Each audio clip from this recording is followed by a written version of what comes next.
Hey guys, welcome to Team Forbidden's YouTube page again. Andrew the Collector here, and today we are bringing the long-awaited Cuba deck profile.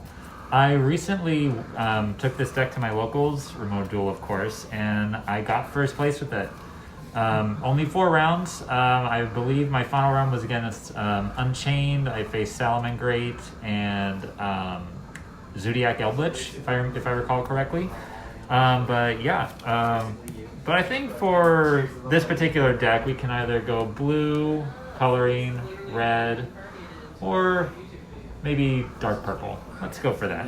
Anyway, let's get right into it. 3 of the Crimson Nova, the Dark Cubic Lord. He is a mandatory 3. He's your win condition. Before Ultimate Conductor Tyranno came into the game, I considered him to be the best boss monster in the game's history because he has several effects. The first one is that he's unaffected by monster effects that have the original attack of 3,000 or less, which is why he's not as good as Conductor, because Conductor can't easily go over this and put it face down because, Conductor has 3,500. Its second effect is that if it destroys a monster by battle, you can activate this card's effect to where it can attack once again during the battle phase.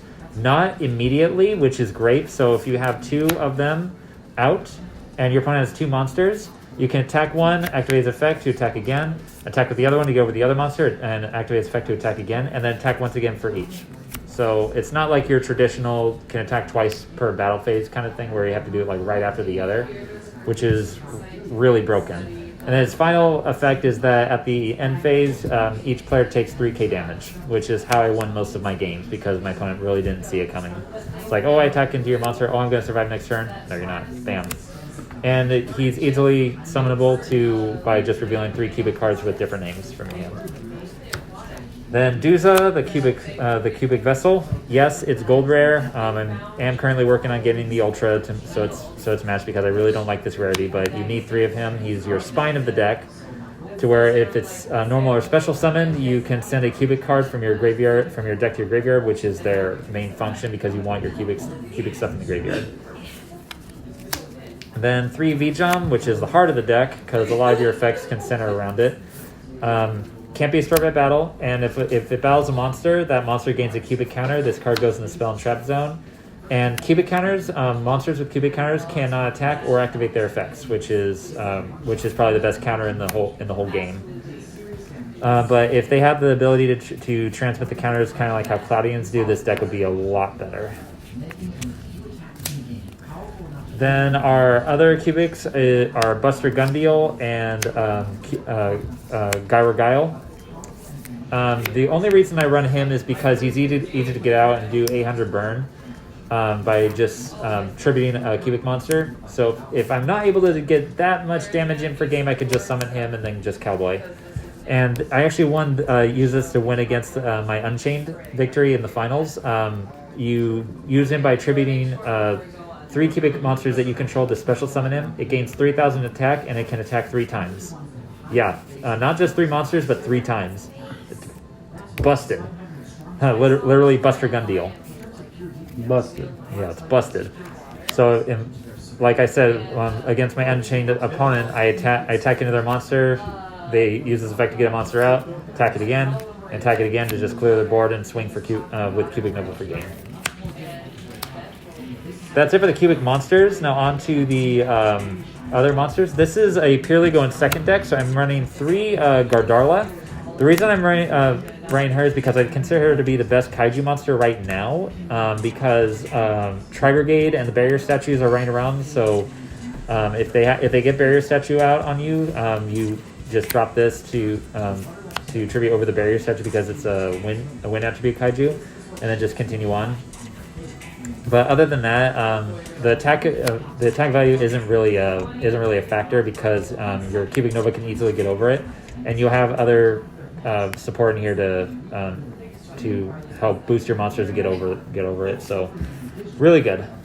And then 2 Droll Knockbird in case I went up against any Dragon Links. I didn't, so I found myself sliding this out more, but it's still good against other decks. So if you have it, play it. Now for the card that came in the most clutch. like I said, it's a go in second, so I run 2 Denko Sekka.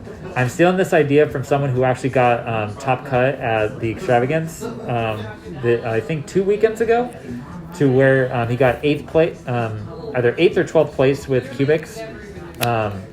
This is how I won against Elblich and Salamangreat, because they get their board set up. I kaiju their monster with Gardarla, then I summon out Denko Sekka, and then I summon out my Cubic Nova and swing in for game. So yeah, it's really good. Now off to the now that's it for the monsters. Now off to the spells. We have 3 Cubic Karmas. Its graveyard effect is the only thing that really matters. If it gets in the graveyard, you banish it to search out a cubic monster from your deck to your hand, and that's not once per turn. So if you use it to get this in multiple times, you can do multiple searches. 3 Cubic Wave, another card that's not once per turn. You activate it, target a cubic monster you control, and 1 monster that your opponent controls. Double your cubic monster's attack and half their other monster's defense to further your OTK potential. And only 1 Cubic Dharma. I only run 1 because it's I'm mostly using this to go in for the kill as quickly as possible. If you want to run more of a control oriented format with like Summoner Monk and everything, which you can do, then you can run 3 of these. But this is really good because it's a continuous spell and it helps empty out your hand of bricks by discarding a cubic card and then drawing 1. And its graveyard effect is that you can banish it to add a cubic monster from your graveyard to your hand, so it's good recovery. And 3 Foolish Burial of Goods because we want to get our spells and traps into the grave. 3 Extra because other than the super hot poly targets, we don't really care about our extra decks. So yeah. 3 Twin Twisters. Again, back row hate and discard our stuff that we want in the graveyard, so it's not that big of an issue. After the traps, 2 Cubic Ascension. It's a trap card that activates when your opponent declares an attack to special summon out V-Jump from your deck, and its graveyard effect is that if you're life points of 2,000 or less, you can banish it to special summon V-Jumps from either your graveyard, hand, or deck. Yeah. So it's really good. Then 1 Unification of the Cubic Lords. It's the fusion, but we only use it for the graveyard effect to where if a cubic monster leaves your field, you can banish it to special summon a level 4 lower cubic monster from your deck. 1 Red Reboot because back row hate. Again, it came in really clutch against the Zodiac player and Salamangreat. Then 2 Dino-Miscus to out Dragoons and any other problematic monsters. Plus, the pitching also helps with your karmas and everything. Oh, okay, yeah, I grew her yesterday. So the extra deck, it's literally all super poly targets. For Shadals, for zombies, any generic stuff. 2 Abyss Dwellers in case I needed them, but I never did. But yeah, that's literally all it is. I mean, you can run whatever you want depending on what you have for your deck. Like if you're doing the Summoner Monk thing, then you want to run more rank 4s and all that. So, but I'm doing super poly, so it's all super poly.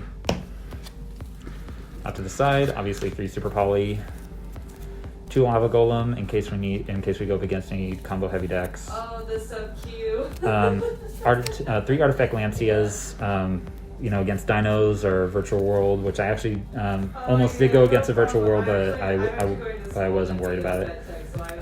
This card actually really helped against against Unchained, because they would summon out their monster during their turn. I would special summon out Phantasme, and it would pretty much null their effects to link off with my monsters because their monsters do target. So I use this effect to negate and destroy their monster. Yes, they would get a monster back from their graveyard to the hand, but it would help. Stall them out. And then 3 Forbidden Lance because we want to,